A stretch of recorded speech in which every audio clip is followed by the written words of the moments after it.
Quantity, that is the whole number fraction of base units. For example, a kilometer is a multiple of meter, while a centimeter is a submultiple. Multiples and submultiples are used with units of measurements to express both much larger and much smaller quantities more conveniently.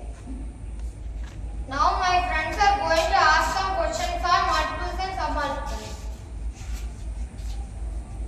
10 power 1, 10 power 2, 10 power 3, Kilo, 10 power 6, mega, 10 power 9, giga, 10 power 12, tera, 10 power 15, pico, 10 power 18, hexa, 10 power 21, jata, 10 power 24, yotta, submultiples.